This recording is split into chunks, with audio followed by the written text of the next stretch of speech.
우리 자주포가 미국보다 많다고 하면 믿기세요? 과장이 아니라 실제 숫자가 그렇습니다. 전 세계가 이걸 뒤늦게 눈치채기 시작했어요. 뉴스에선 한국 군사력 세계 5위, 캐나다 잠수함 수주 실패 이런 얘기만 흘러가죠. 그래서 우리끼리도 아직 멀었나 싶어집니다. 그런데 겉으로 드러난 순위와 실패 뒤에 강대국들이 조용히 긴장하기 시작한 진짜 수치들이 숨어 있거든요. 이걸 미국, 유럽과 나란히 세워보면 왜 세계가 이제야 우리를 다시 보는지 그 이유가 끝까지 보시면 선명해집니다. 요즘 뉴스를 보면 마음이 좀 복잡해지실 겁니다. 한국 군사력이 세계 5위래요. 그것도 미국이 1위인 그 순위표에서 5번째. 얼핏 들으면 대단한 것 같은데 이상하게 마음 한구석이 살짝 아쉬워지죠. 아, 5위구나. 위로 아직 네 나라나 있네. 이런 생각이 스치니까요. 거기에 며칠 전에는 이런 소식까지 들려왔습니다. 캐나다가 60조 원짜리 잠수함 사업을 발주했는데 여기 도전했던 우리 하나오션이 독일 회사한테 밀렸다는 겁니다. 60조 원이면 상상도 안 되는 돈이잖아요. 우리 한 해 국방 예산이 61조 원 정도인데 그 사업 하나가 나라 국방 예산에 맞먹는 규모였던 거죠. 그런 큰 건을 눈앞에서 놓쳤다니 방산주 주가도 그날 출렁였고요.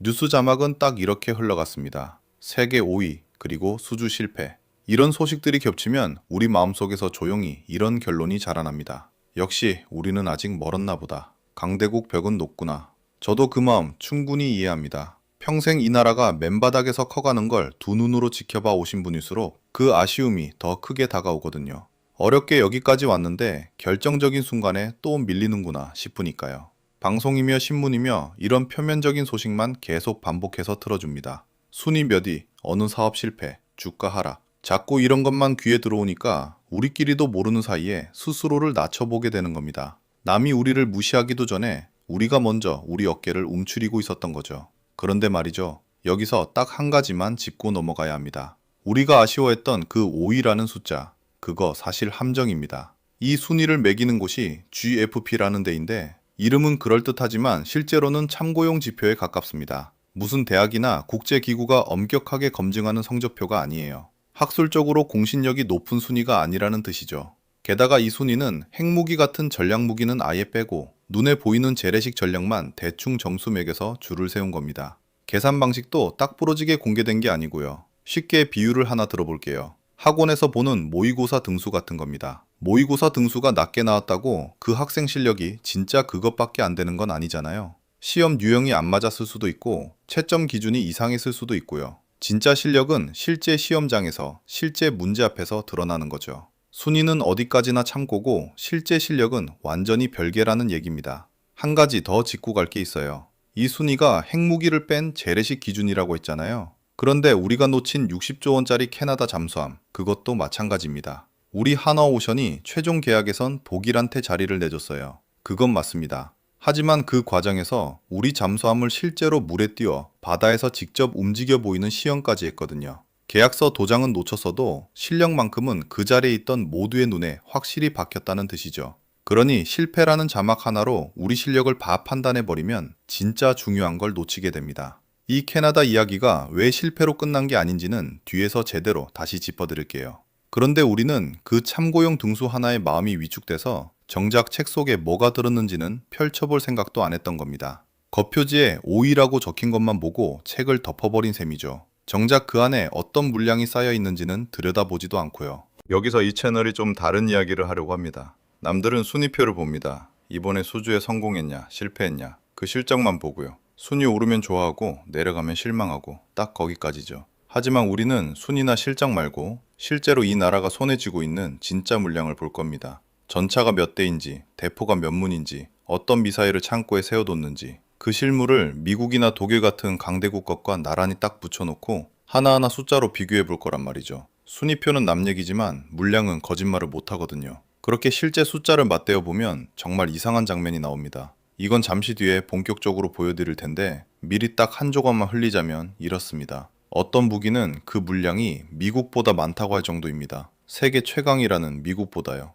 이게 부풀린 자랑이 아니라 실제 숫자를 세어보면 그렇게 나온다는 게 핵심입니다. 여기서 참 아이러니한 사실이 하나 있습니다. 전 세계에서 한국 군사력을 제일 우습게 보는 사람들이 누군지 아세요? 다른 나라 사람들이 아닙니다. 바로 우리 한국인 자신이에요. 폴란드는 독일 명품 무기를 마다하고 우리 전차를 1000대씩 주문해가고 세계 최강이라는 미국은 정작 자기네 군함 만들 조선소가 없어서 우리한테 도와달라 손을 내미는데 정작 그 물건을 손수 만든 우리는 위밖에 안 되나? 하고 스스로를 깎아내리고 있었던 겁니다. 밖에 있는 사람들은 우리 실력을 이미 다 눈치챘는데 안에 있는 우리만 그걸 모르고 어깨를 움츠리고 있었던 거죠. 참 답답한 노릇 아닙니까? 그러면 여기서 가장 큰 질문 하나가 남습니다. 세계가 왜 하필 이제야 한국을 다시 보기 시작했을까요? 우리 무기가 어제 오늘 뚝딱 만들어진 것도 아니고 수십 년 동안 조용히 쌓여온 건데 왜 하필 지금 와서 강대국들이 긴장하는 표정을 짓는 걸까요? 분명히 이유가 있습니다. 그런데 이 진짜 이유는 땅과 하늘과 바다 이야기를 다 풀고 난 다음 맨 마지막에 답을 드리겠습니다. 지금 미리 말씀드리면 김이 새거든요.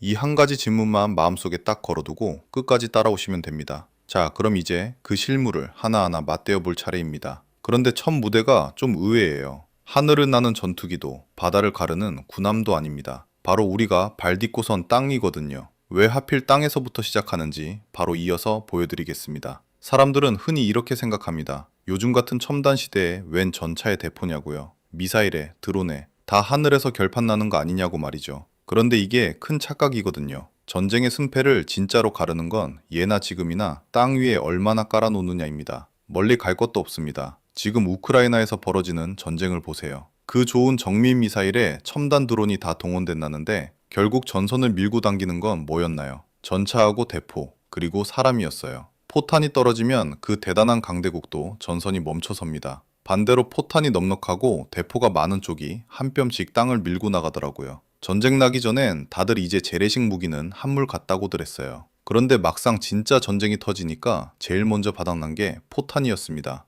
유럽 나라들이 우크라이나에 포탄 좀 대주려고 했더니 창고가 텅텅 비어 있었어요. 만들고 싶어도 공장이 다 사라진 뒤였죠. 결국 땅에서 버티고 밀어붙이는 물량. 이게 여전히 전쟁의 본질이라는 걸 온 세계가 새삼 깨달은 겁니다. 이 원리를 딱 붙잡고 나서 이제 우리 육군을 강대국하고 나란히 세워보면요. 여기서부터 이야기가 확 흥미로워집니다. 먼저 전차입니다. 한국 육군이 굴리는 전차 K1하고 K2 흡표를 주력으로 쳤을 때 대략 2200에서 2300대 수준이에요. 자, 이 숫자만 들으면 감이 잘 안 오시죠? 그러면 비교를 해봐야죠. 유럽에서 제일 잘 사는 네 나라, 영국하고 프랑스, 독일, 이탈리아. 흔히 유럽 빅4라고 부르는 이 네 나라의 주력 전차를 다 긁어 모으면 몇 대쯤 될 것 같으세요? 다 합쳐서 겨우 1000대 남짓입니다. 독일이 300대 조금 넘고 프랑스가 400대, 영국은 100 몇십 대예요. 무슨 말이냐면 한국 한 나라가 굴리는 전차가 유럽에서 제일 잘 나가는 네 나라를 다 합친 것에 2배가 넘는다는 겁니다. 우리 혼자서 유럽 빅4를 물량으로 눌러버리는 거예요. 이거 참 묘하죠.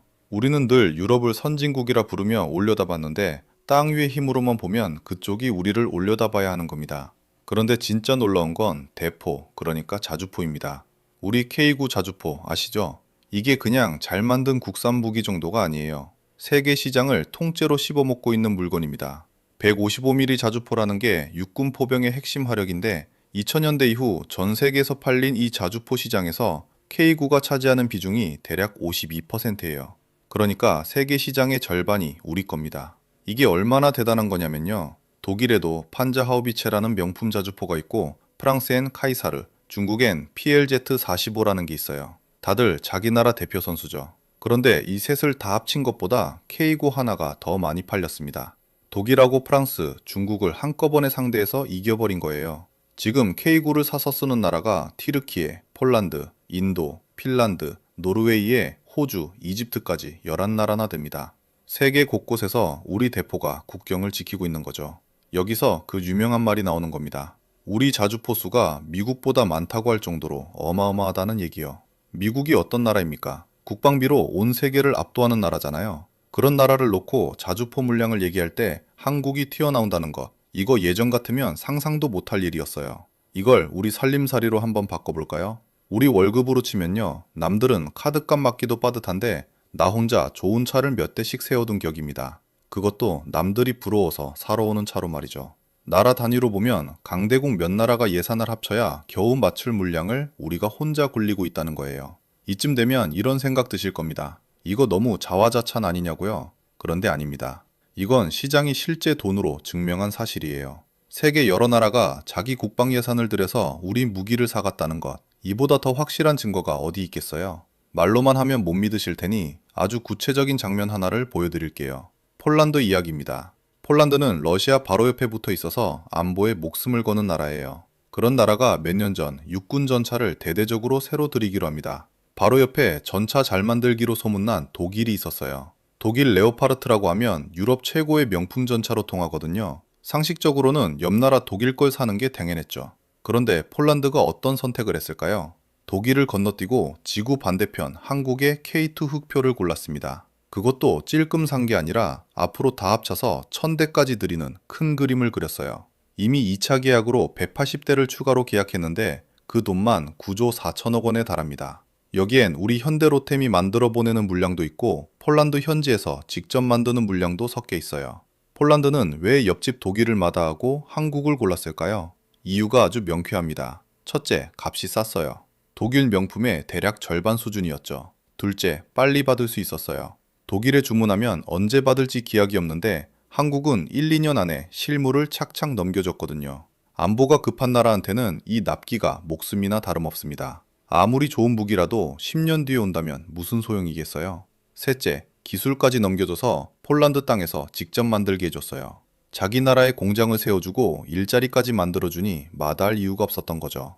자, 이걸 우리 얘기로 바꾸면 이렇습니다. 독일 명품 대신 성능은 똑같은데 값은 절반이고 배송까지 빠른 한국 차를 고른 셈이에요. 옆집에 명품 매장이 있는데도 굳이 우리 걸 사러 지구를 반바퀴 돌아온 겁니다. 이게 한두 나라만의 얘기가 아니라는 게 핵심이에요. 우리 다연장 로켓 천무도 빼놓을 수 없습니다. 이걸 로켓을 한 번에 여러 발 쏟아붓는 무기인데 상황에 따라 80km, 멀게는 290km까지 날려보냅니다. 서울에서 쏘면 저 멀리까지 닿는 거리예요. 우리 군이 국내에만 200여 문을 깔아두고 있는데 북한이 휴전선 너머에 잔뜩 쌓아둔 방사포에 맞불을 놓는 핵심 화력입니다. 이 천무 역시 사우디하고 아랍에미리트, 노르웨이, 폴란드가 눈독을 들이고 사가는 인기 상품이 됐어요. K2 흑표는 성능으로도 세계 최고 수준을 다투는 3.5세대 전차입니다. 하도 해외에서 찾는 데가 많아서 생산 라인이 우리 군 물량보다 수출 물량 위주로 돌아갈 정도예요. 현지에서 전해지는 이야기로는 아랍에미리트 사막에서 K2가 5km 밖 표적을 정확히 때렸다는 일화까지 돌 정도니까요. 이 정도면 흑표가 왜 세계 시장에서 러브콜을 받는지 짐작이 가시죠. 자, 정리해봅시다. 땅 위의 힘, 그러니까 육군만 놓고 봐도 우리는 이미 강대국을 여러 지점에서 눌러버렸습니다. 전차 물량은 유럽 빅4를 통째로 넘어섰고 자주포는 세계 시장의 절반을 쥐고 있고 그 좋다는 독일을 제치고 폴란드가 우리 걸 사갔어요. 이게 다 실제로 벌어진 일이고 세계 여러 나라가 자기 돈을 들여 증명해준 사실입니다. 그런데 말입니다. 이건 아직 시작에 불과합니다. 땅에서 이 정도인데 그러면 하늘과 바다는 어떨까요? 사실 강대국들이 진짜로 표정이 바뀌기 시작하는 건 바로 여기서부터입니다. 자, 여기서 이런 생각이 드실 겁니다. 전차하고 대포야 물량으로 밀어붙인다 쳐도 진짜 첨단인 전투기하고 군함하고 잠수함은 강대국을 못 따라가는 거 아니냐. 아주 자연스러운 의심이에요. 그런데 바로 이 대목에서 조용히 지켜보던 강대국들 표정이 슬슬 바뀌기 시작합니다. 먼저 하늘부터 보실게요. 우리 공군은 지금 3개의 층으로 촘촘하게 짜여 있어요. 제일 위 하위층에는 F-35A가 있습니다. 레이더에 잘 안 잡히는 5세대 스텔스 전투기죠. 있는지 없는지도 모르게 적진 깊숙이 들어가는 은밀한 칼입니다. 그 아래 미드층에는 F-15K가 있어요. 여기에 타우러스라는 미사일을 답니다. 사거리가 500km급이니까 우리 전투기가 국경을 넘지 않고도 저 멀리 있는 목표를 정밀하게 때릴 수 있는 긴 창인 셈이죠. 그리고 제일 아래 로우층에는 FA-50이 있습니다. 가볍고 값싸게 굴리는 경공격기인데 이게 지금 효자 노릇을 톡톡히 하고 있어요. 왜냐면 이 FA-50이 폴란드로, 말레이시아로, 이라크로, 필리핀으로 줄줄이 팔려나가고 있거든요. 전투기라는 게 아무 나라나 만들어서 파는 물건이 아닙니다. 세상에서 전투기를 자기 손으로 만들어 남의 나라에 파는 나라, 손에 꼽아요. 그걸 우리가 세계 시장에 내다 팔고 있다는 거예요. 무기를 사오기만 하던 나라가 이제는 하늘을 나는 전투기를 수출하는 나라가 된 겁니다. 우리 부모 세대가 원조 물자로 끼니를 잇던 그 나라가 말이죠. 이 격세지감을 한번 곱씹어 보시면 좋겠어요. 그리고 하늘을 지키려면 눈이 밝아야 하죠. 우리 공군에는 피스아이라는 조기경보 통제기가 있습니다. 하늘 위에 떠서 사방 수백 킬로미터를 훑어보는 커다란 눈이에요. 적기가 뜨는 순간 바로 알아채고 우리 전투기들에게 상황을 알려주는 관제탑 노릇을 합니다. 이 눈까지 갖추고 나서야 저 세계층이 제대로 힘을 발휘하는 거고요. 그런데 진짜 이야기는 지금부터입니다. KF-21, 이름이 보라매예요. 우리가 남의 설계도 빌려온 게 아니라 우리 손으로 직접 설계하고 만든 전투기입니다. 소리보다 빠르게 나는 초음속 4.5세대 전투기를 자기 힘으로 만들어내는 나라 전 세계에 몇 안 됩니다. 미국, 유럽 몇 나라, 러시아, 중국. 그 짧은 명단에 대한민국이 이름을 올린 거예요. 이게 그냥 도면속 이야기가 아니라는 게 중요합니다. 실제로 굴러가고 있어요.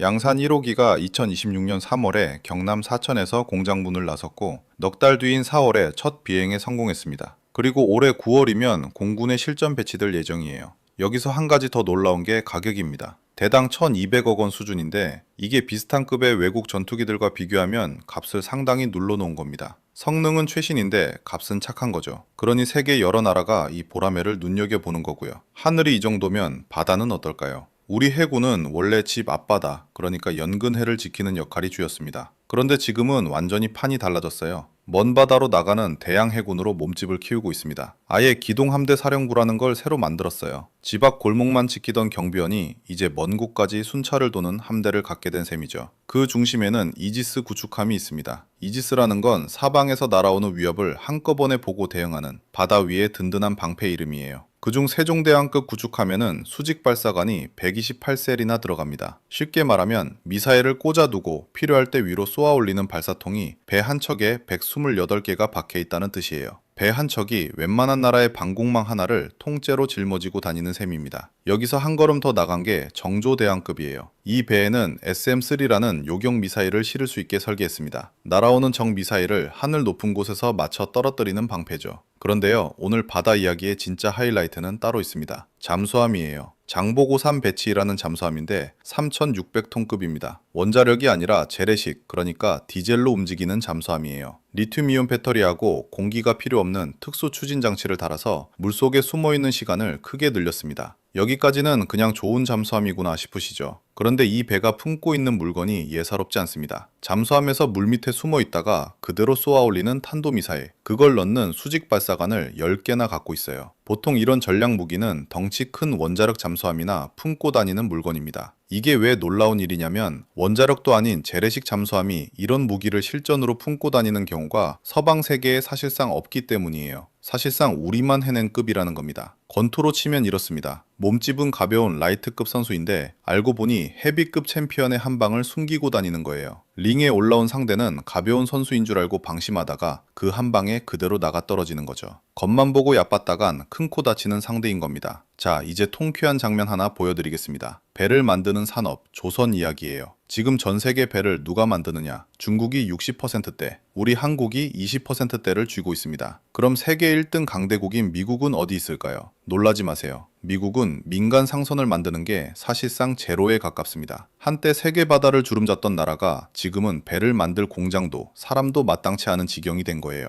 그러다 보니 무슨 일이 벌어지느냐? 미국이 우리에게 손을 내밀기 시작했습니다. 자기네 군함을 만드는 것도 낡은 함정을 고치고 정비하는 것도 한국 조선소와 함께 하자고 요청해 온 거예요. 이 장면을 한번 그려보세요. 세계 1등 강대국이 대한민국을 향해서 이건 아무래도 너희가 좀 해줘야겠다고 부탁하는 그림입니다. 몇십 년 전만 해도 상상도 못할 일이었죠. 우리가 미국의 도움을 받던 시절이 엊그제 같은데 이제는 그 미국이 우리 손을 빌리러 오는 겁니다. 순위표에는 절대 안 잡히는 진짜 실력의 증거인 셈이죠. 물론 우리가 다 이긴 것만은 아니에요. 솔직하게 말씀드릴 게 하나 있습니다. 저 캐나다에서 나온 초대형 잠수함 사업. 여기서는 우리가 최종 문턱을 못 넘고 고배를 마셨어요. 뉴스가 수주 실패라고 크게 떠들었던 바로 그 대목입니다. 이 아쉬운 이야기 그냥 넘어가지 않겠습니다. 뒤에서 완전히 다른 각도로 다시 꺼내드릴게요. 왜 이 실패가 실은 실패가 아니었는지 그때 확인하시게 될 겁니다. 여기까지만 들어도 가슴이 좀 벅차실 텐데요. 그런데 말입니다. 지금까지 보여드린 하늘과 바다, 이것도 사실 몸풀기에 가깝습니다. 오늘 이야기의 진짜 핵심은 아직 나오지도 않았어요. 자, 이제 오늘 이야기의 진짜 심장부로 들어갑니다. 한국이 아무도 모르게 조용히 완성해둔 세 겹의 벽, 그리고 세계 최대급이라 불리는 괴물 미사일입니다. 지금까지 땅과 하늘과 바다를 훑어봤는데요. 사실 이건 다 몸통 이야기였어요. 지금부터 할 이야기가 이 나라를 지키는 진짜 심장부입니다. 그래서 궁금한 게 하나 남죠. 만에 하나 정말로 유사시가 왔을 때 우리는 대체 뭘로 나라를 지키느냐? 이게 과연 강대국 수준이 되긴 하는 거냐? 여기에 대한 답이 바로 한국형 삼축체계예요. 말이 좀 어렵게 들리는데 풀어보면 아주 단순합니다. 세 겹의 벽이라고 생각하시면 돼요. 첫 번째 벽이 킬체인입니다. 적이 미사일을 쏘려고 준비하는 그 순간 발사 버튼을 누르기 전에 먼저 때려버리는 거예요. 주먹을 뻗기도 전에 그 팔을 붙잡아 버리는 거죠. 두 번째 벽이 KAMD, 한국형 미사일 방어입니다. 그래도 적이 기어이 쏴서 미사일이 날아온다. 그러면 공중에서 그걸 요격해서 떨어뜨립니다. 날아오는 주먹을 팔로 막아내는 거예요. 그리고 세 번째 벽이 KMPR, 대량 응징 보복입니다. 첫 번째도 뚫리고 두 번째도 뚫려서 결국 한 대 맞았다. 그러면 그걸 몇 배로 되갚아주는 겁니다. 붙잡는 벽, 막는 벽, 되갚는 벽. 이 세 겹이 겹겹이 서 있는 거예요. 여기서 두 번째 벽, 그러니까 요격 이야기를 좀 해드릴게요. 날아오는 미사일을 공중에서 맞춰 떨어뜨린다는 게 말은 쉬운데 이게 사실 인류 최고 난도의 기술이거든요. 우리가 쓰는 방식이 히트 투 킬이라고 하는데 말 그대로 총알로 총알을 맞추는 겁니다. 마주보고 날아오는 총알 두 개를 공중에서 정확히 부딪혀서 터트리는 거예요.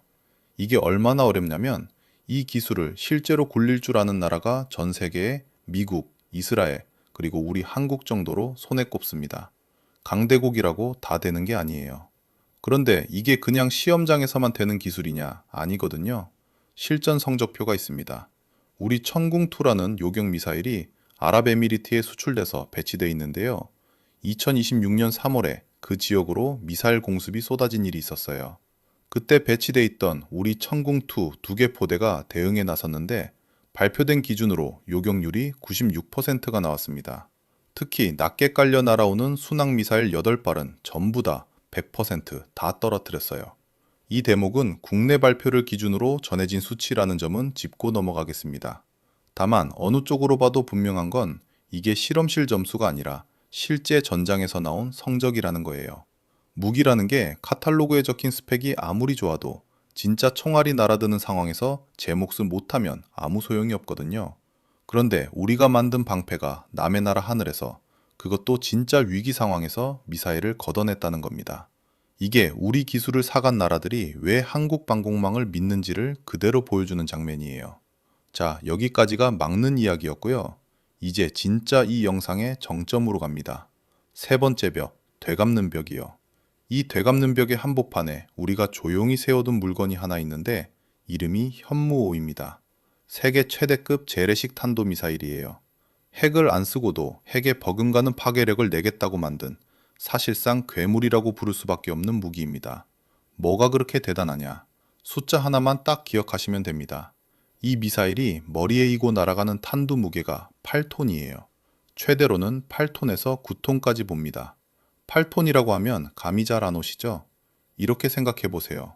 중형 승용차 있잖아요. 그 승용차 5대를 통째로 미사일 머리에 얹어서 날린다고 보시면 됩니다. 그 5대 무게가 하늘에서 쏟아져 내려오는 거예요. 그냥 무겁기만 한 게 아니에요. 이게 떨어질 때 속도가 마하 10을 넘습니다. 소리보다 10배 빠르게 내리꽂힌다는 거죠. 그렇게 빠르고 무거운 덩어리가 어디로 파고드느냐? 땅속 깊이 100m에 콘크리트로 처발라 놓은 지하 벙커. 그걸 그대로 뚫고 들어갑니다. 적의 지휘부가 아무리 땅굴을 깊게 파고 그 안에 숨어 있어도 이 망치 앞에서는 소용이 없다는 뜻이에요.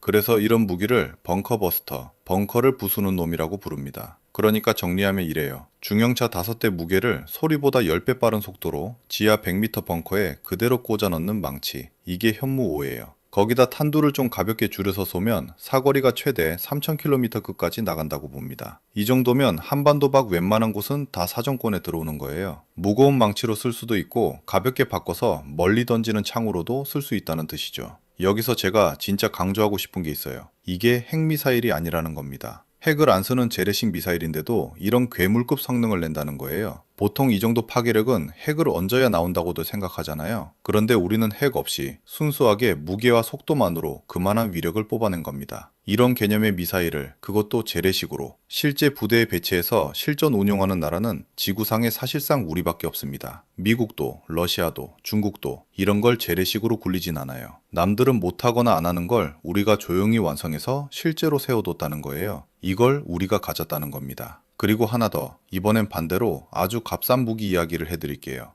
요즘 전쟁에서 제일 골치 아픈 게 뭔지 아세요? 드론이에요. 값싼 드론이 때로 몰려오는데 이걸 비싼 미사일로 하나하나 잡자니 돈이 남아나질 않거든요. 미사일 한 발이 드론 한 대보다 몇십 배 비싼 경우도 많으니까요. 그래서 우리가 만든 게 청광이라는 레이저 대공무기입니다. 빛으로 쏴서 드론을 지지는 거예요. 이게 진짜 물건인 이유가 비용에 있어요. 이 레이저를 한 번 쏘는데 드는 돈이 얼마인 줄 아세요? 대략 2,000원 정도입니다. 커피 한 잔 값도 안 되는 돈으로 드론 한 대를 하늘에서 떨어뜨리는 거예요. 상대는 몇백만 원짜리 드론은 날리는데 우리는 2,000원으로 받아친다. 이게 되면 소모전 자체가 무의미해지는 겁니다. 우리 곡간 걱정 없이 얼마든지 막아낼 수 있다는 거죠. 한번 쭉 그려보세요. 적이 주먹을 뻗기도 전에 붙잡아버리는 퀼체인. 그래도 날아오면 총알로 총알을 맞춰 떨어뜨리는 요격. 그러고도 맞으며 승용차 5대 무게의 망치로 지하 벙커까지 되갚는 현무호. 거기에 커피값도 안 되는 돈으로 드론대를 지워버리는 레이저까지. 이게 뉴스가 세계 5위라고 부르던 그 나라의 진짜 속살이에요. 겉으로는 순이나 수주 실패 얘기만 흘러다녔지만 그 안쪽에는 강대국도 쉽게 흉내 못 내는 이런 심장부가 조용히 완성돼 있었던 겁니다. 이걸 우리 세대가 만들어놨다는 게 저는 볼 때마다 좀 든든하고 통쾌하더라고요. 그런데 여기까지 보고 나면 진짜 궁금한 게 하나 남죠. 미국도 러시아도 다 있는 강대국들인데 왜 하필 한국만 이걸 다 해냈을까요? 왜 우리만 이 세계배 벽에 괴물 미사일에 값싼 레이저까지 전부 손에 쥐게 됐을까요? 그리고 더 중요한 질문이요. 이 어마어마한 무기들이 대체 나하고 무슨 상관이냐? 내 지갑이랑 내 노후에 무슨 상관이 있느냐? 바로 그 이야기를 지금부터 풀어드리겠습니다. 자, 여기서 처음에 걸어둔 숙제를 풀 시간입니다. 세계가 왜 하필 이제야 우리를 다시 보기 시작했을까요? 강대국도 못한 걸 왜 한국만 해냈을까요? 답은 의외로 단순합니다. 우리는 소방서를 끄지 않았거든요. 이야기를 냉전이 끝난 시점으로 돌려보겠습니다. 소련이 무너지고 큰 전쟁의 그림자가 걷히자 유럽과 미국은 마음을 놓았습니다. 이제 대규모 지상전은 안 온다고 판단한 거죠.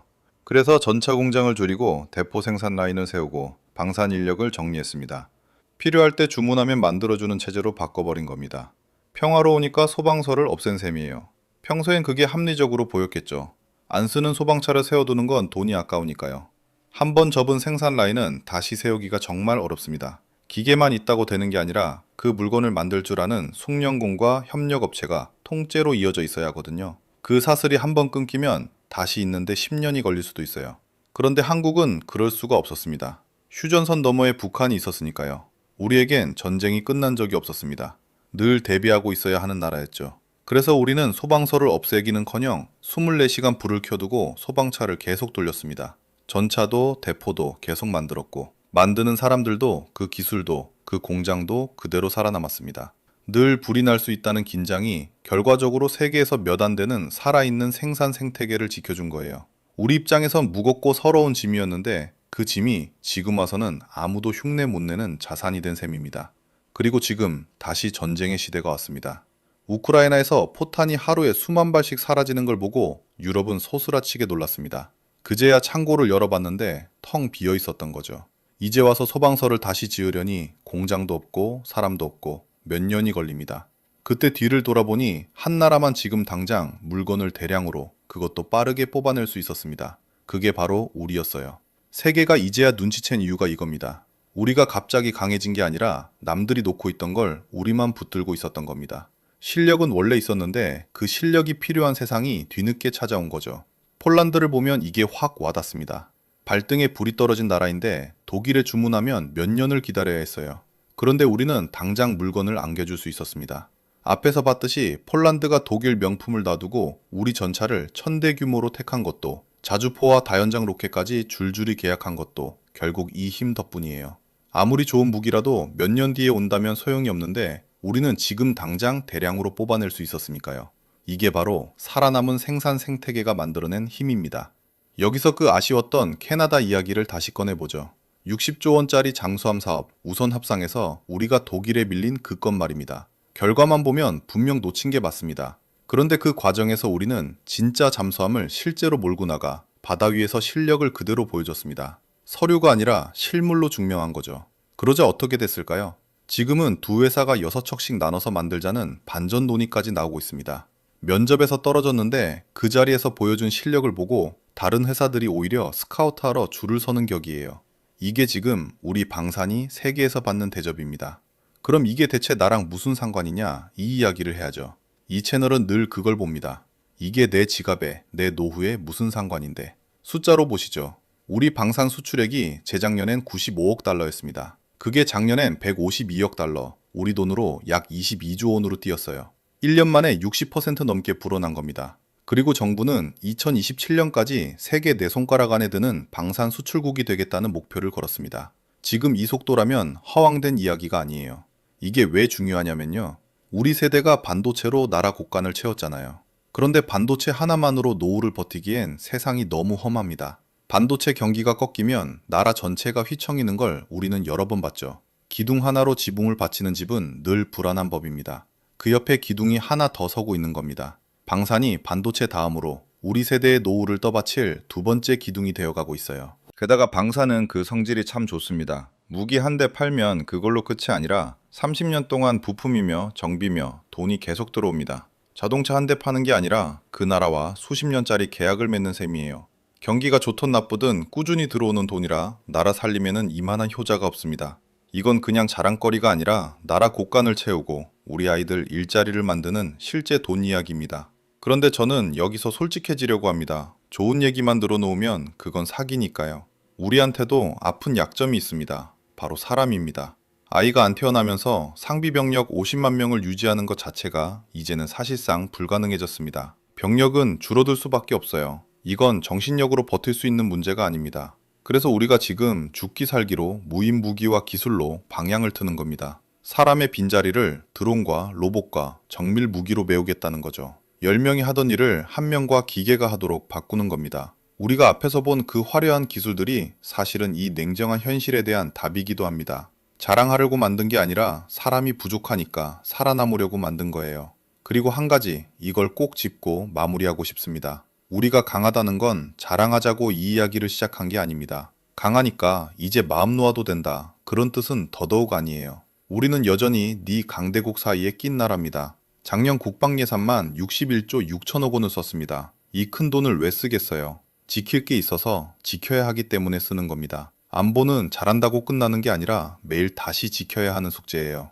그래서 이건 부풀린 자랑이 아니라 냉정한 현실입니다. 자부심은 떳떳하게 갖되 긴장은 놓지 말자는 겁니다. 그래서 마지막에 질문 하나를 남기고 싶습니다. 우리는 여기서 한 걸음 더 나가야 할까요? 핵으로 움직이는 잠수함, 그리고 우리 힘만으로 상대를 억누를 수 있는 독자적인 힘까지 가져야 할까요? 이건 제가 답을 정해드릴 문제가 아닙니다. 우리 세대가, 지금을 살아가는 우리가 함께 답해야 할 문제입니다. 댓글로 여러분의 생각을 남겨주십시오. 구독과 좋아요는 다음 이야기를 만드는 큰 힘이 됩니다. 감사합니다.